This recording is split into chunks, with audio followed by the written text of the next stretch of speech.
Hi there, it's Abith here.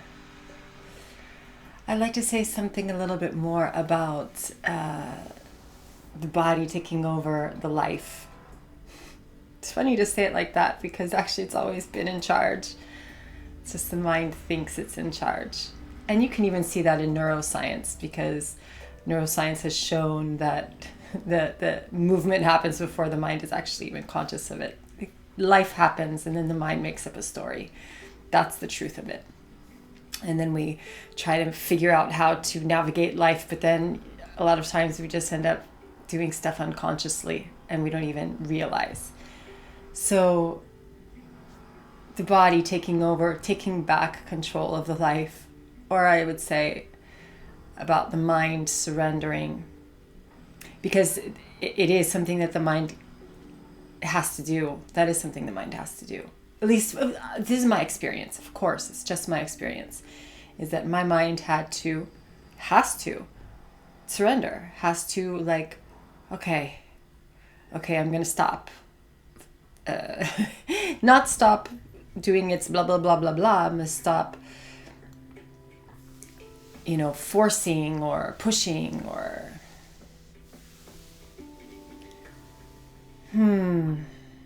No, it's more like it just needs to recognize where the true authority is. Yeah, and then there's just this organic process that does not, from my experience, it's not a quick process and it's not an easy process, but it's the process of coming back home. It is the process of coming back home. And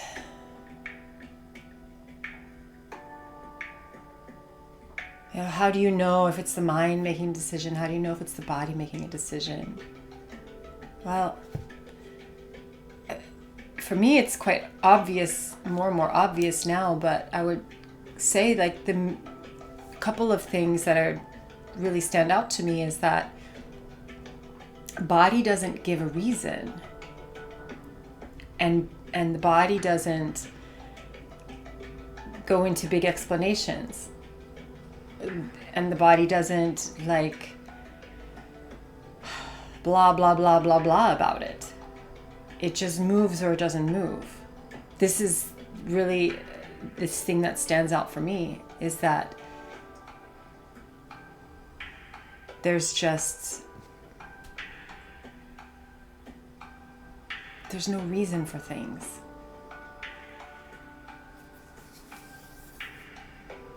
Yeah. There's no explanation, and there's no reason or rhyme. Oh, this is going to change now, I feel. Yeah, what I feel now coming up is actually speaking about this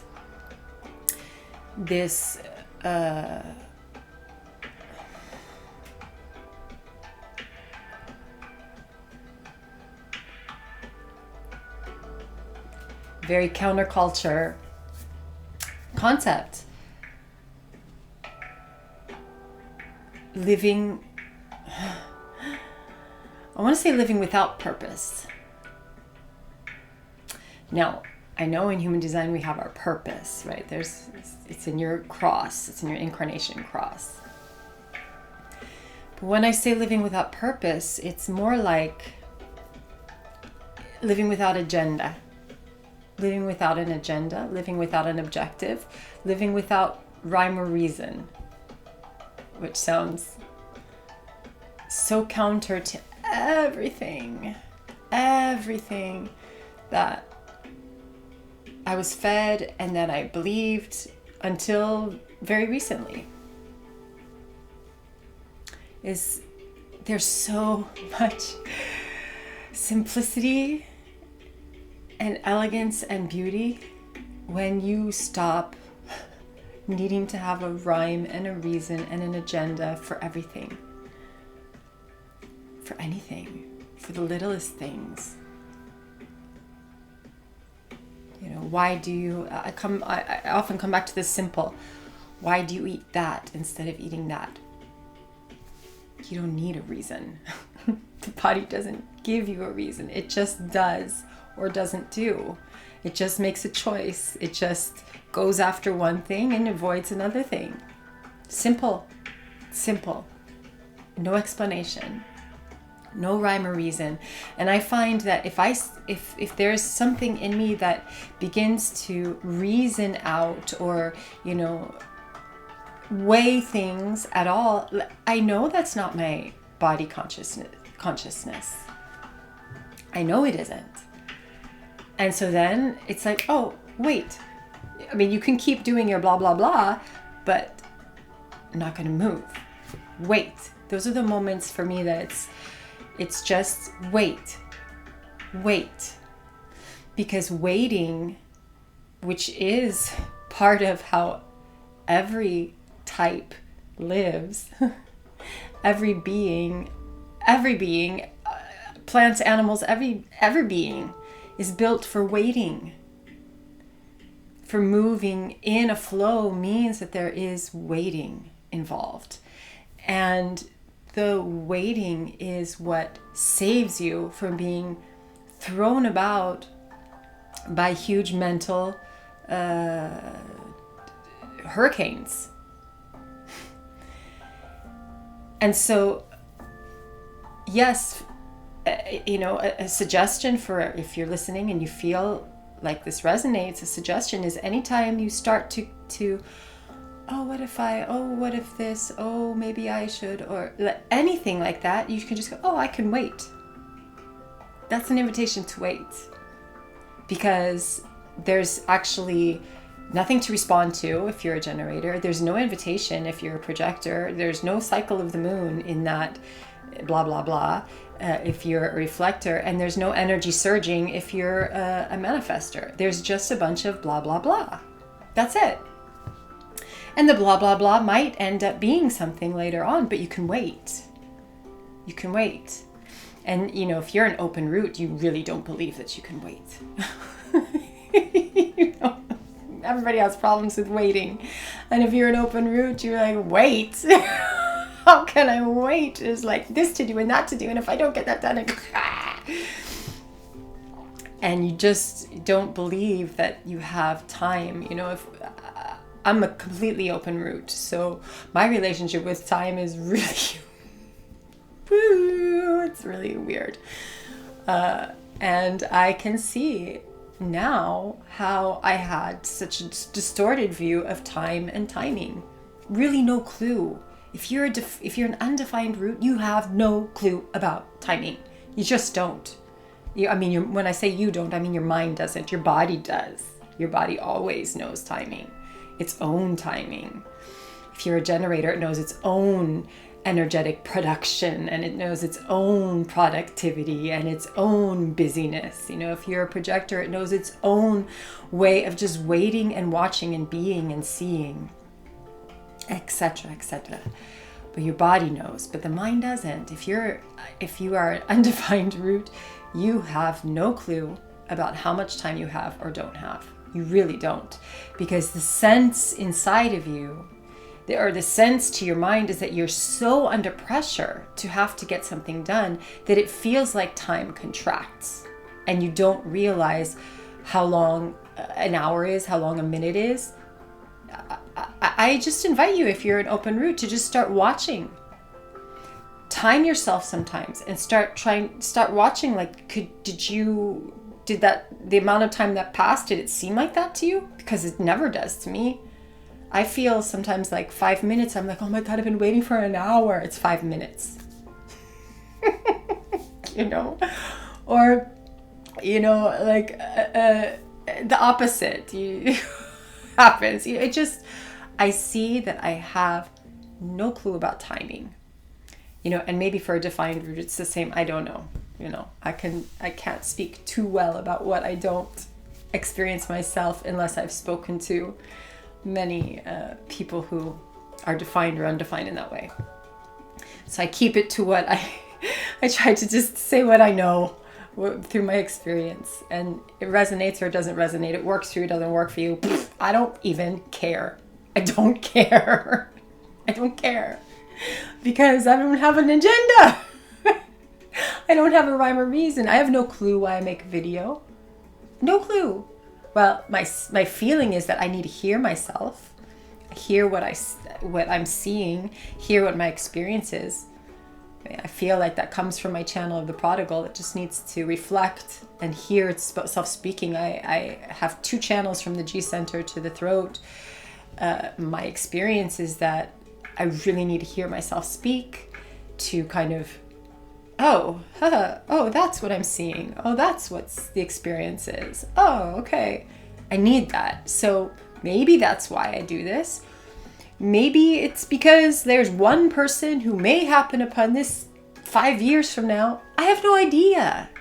And this is here. Now I remembered something.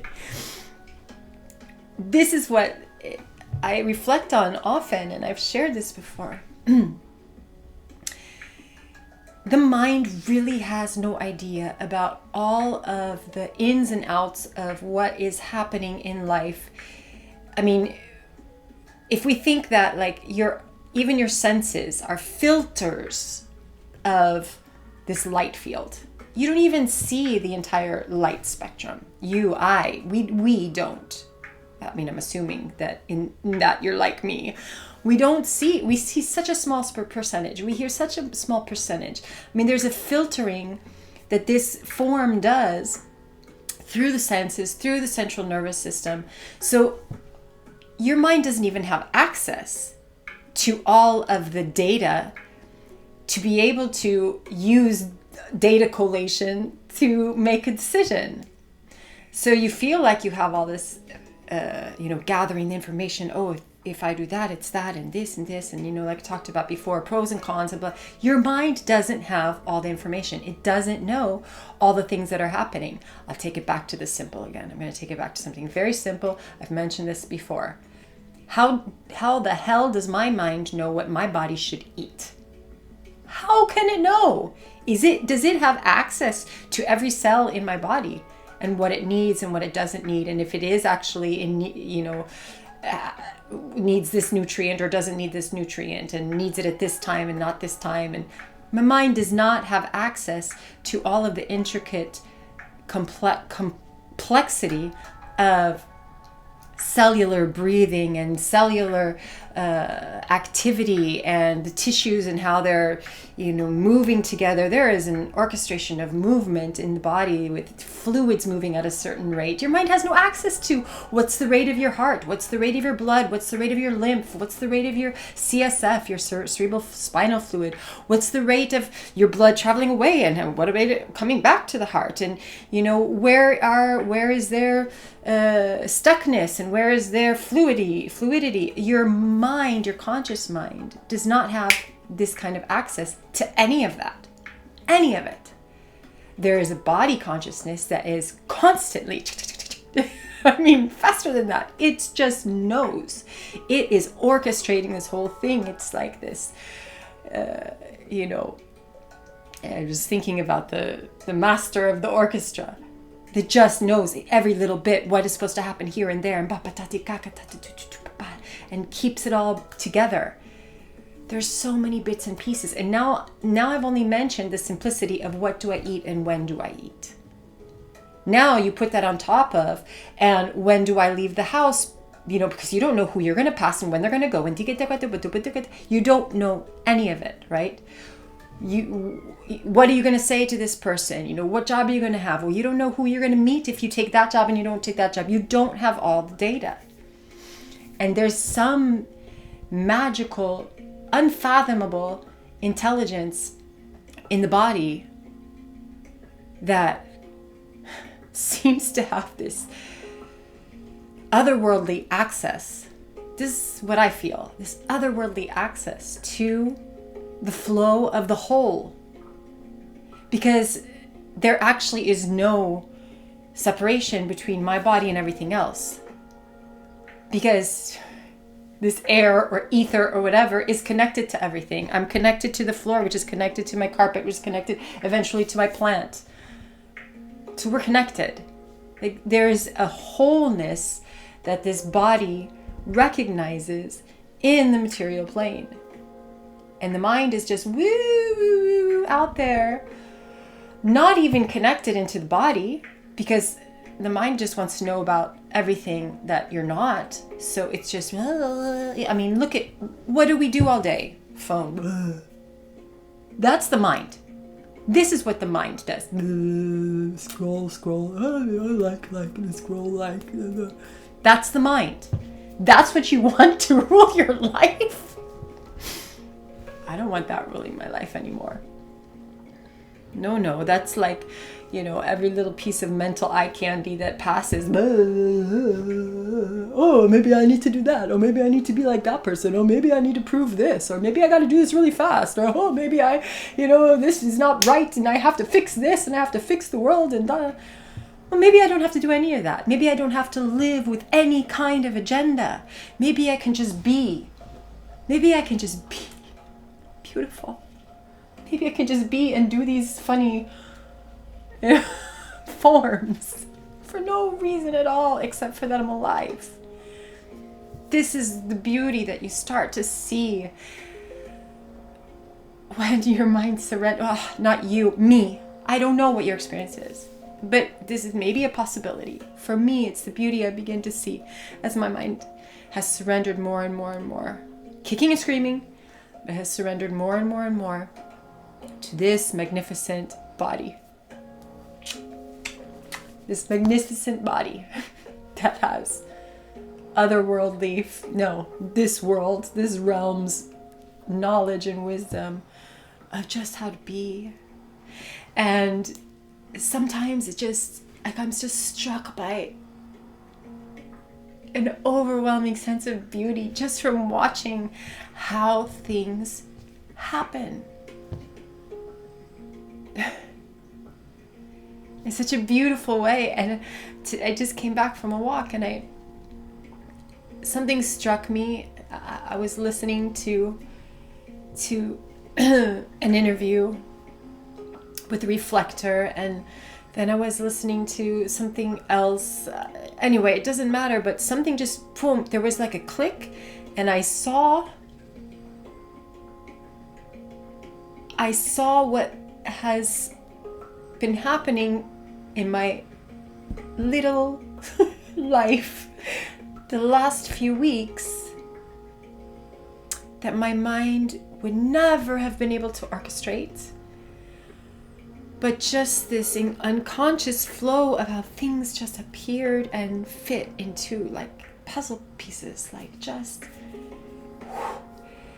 this brought this and this fit right in, and it was just what was needed, and it brought this insight, and then it brought, and I mean, I can't even remember what it was the moment, but it was just this flash that I have of like, how beautiful,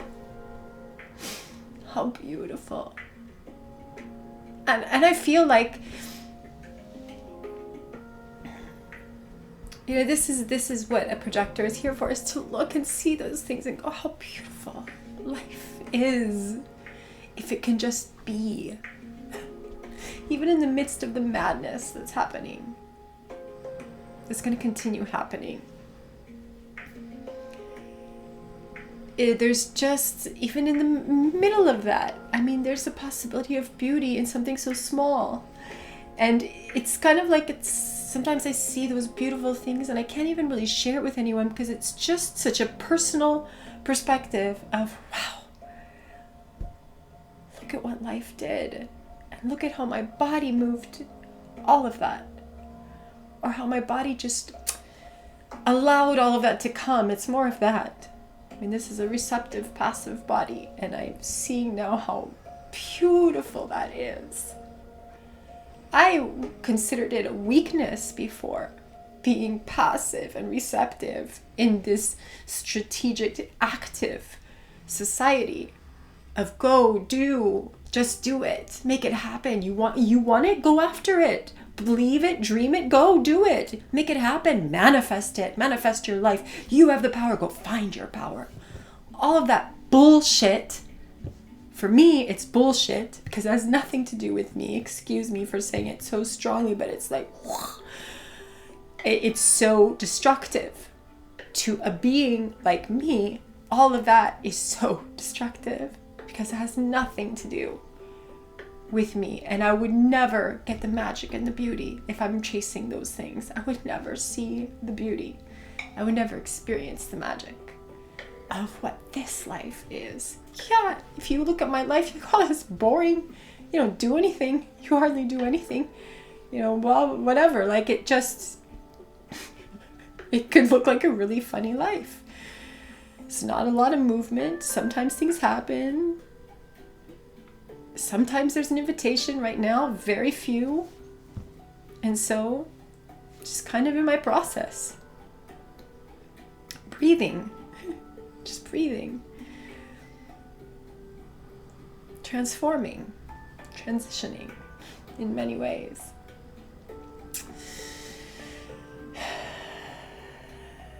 And I get to experience that. And when I say I, it's like, yeah, my mind actually gets to see this. And who finds it beautiful? It's my mind. And it was like, that was a huge insight too for me. Wow, that's what the mind gets. If it surrenders, it gets to see the beauty and just revel in it. Just be like, wow, it's so beautiful. Your simple little life is so full of simple, gracious beauty.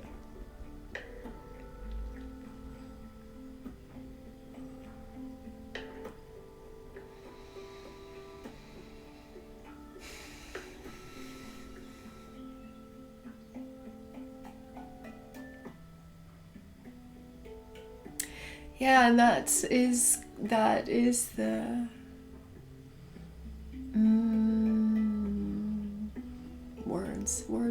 words. Sometimes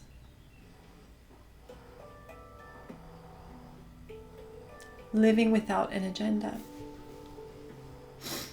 could bring this kind of experience.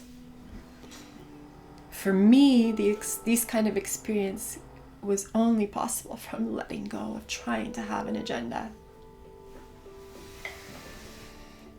Because what does my mind know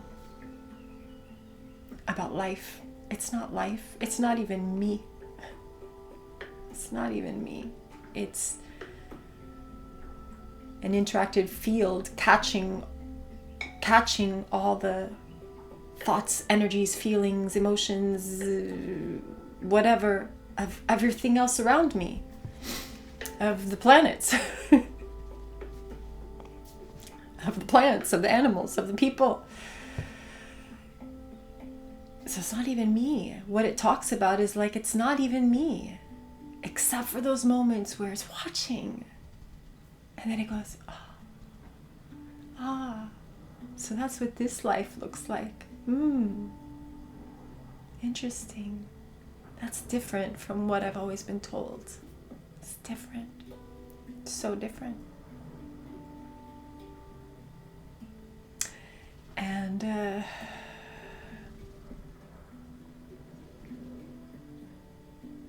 seeing that this goes off maybe into another theme that I can speak about another time more. But I've been working with, if you've watched some of the latest videos, Anatomy in Motion, the work of Gary Ward, of his flow motion model of how each joint moves in 3D in the gait cycle in all the phases, and putting those movements back into the body. So the body getting to re-experience movements it had lost, forgotten, put aside. And it's been such a reminder to my mind that there is an intelligence here that can coordinate very quickly a lot of data, a lot of movements at the same time. When my mind wants to consciously control how fast my foot goes into pronation, for example, because it's still not quite, I've got a difference in rhythm between my left side of my body and my right. And okay, we're going to control that, see if we could make it the same. It doesn't work. because the mind can only just kind of look at that one thing and try to control that one thing. It can't hold on to all of the other joints at the same time. It just can't. And so then even there, it's like constantly having to surrender, because my mind wants to control this thing too. Of course it wants to. It's been learning. It's just beautiful. It's been learning. And in its learning, it's like, oh, I know what you need to do there. Boom. And all of it collapses because it can't control the whole coordination at the same time. And then the surrender comes, and the body unconsciously coordinates it all the most efficient way it can at this moment, each day differently. But it sure can coordinate everything at the same time in a way that my mind cannot. My mind cannot be in my talus bone at the same time it's in my first metatarsal, at the same time it's my knee and my hip joint, and in my adductor, and in my wherever, my sternum and my chin and the right side of my neck and the whatever it is. It just can't. But my body, mind can. And it's just been another beautiful reminder of how futile it is to try to control life with the conscious personality mind. So as much as this mind will go into doubts about what are you doing in your life, blah, blah, blah, blah, blah. Oh, this human design thing, are you insane? Da, dee, dee, da. It's like my body just shows me again. But look what I can do. But look the way that I do things. Look at the way that I coordinate. Look at the way that I move. Look at the way that I flow. Look at the way that I find the most efficient functionality possible, given all of the factors involved, within and without. And my mind doesn't have access to all of that at the same time, in the way that my body consciousness does. It's two different worlds. Two different consciousnesses alive or existing in me that do very different things. And when the body consciousness is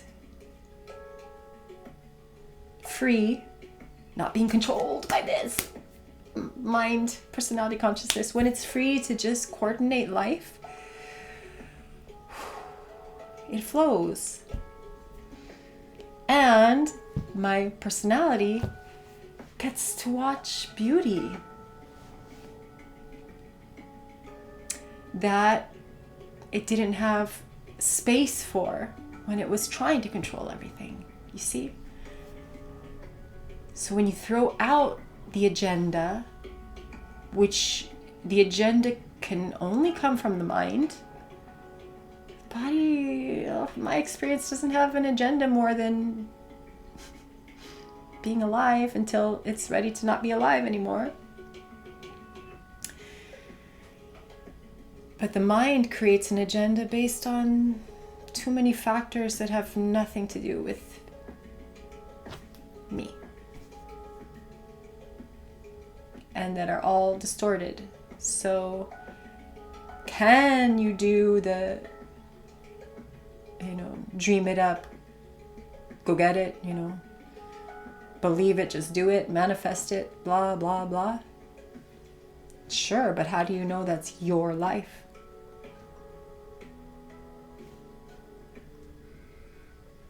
That's the mind's life, and the mind's life does not have anything to do with your form. It doesn't care about this thing that's connected to all of life. The mind doesn't care about that.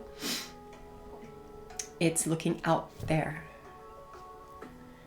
The mind is just this receptacle of that's what you do. We got to do it like that. You got to do. Okay, so now my agenda is this because this is what Aunt Susie says.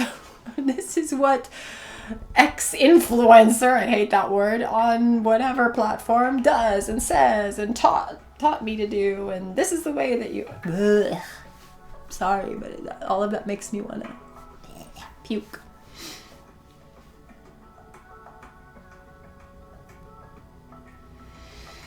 Yeah, so counterculture, this counterculture idea of no rhyme or reason, no agenda, no purpose, except for the purpose that will emerge naturally from the body flowing into its own direction. Have a good day.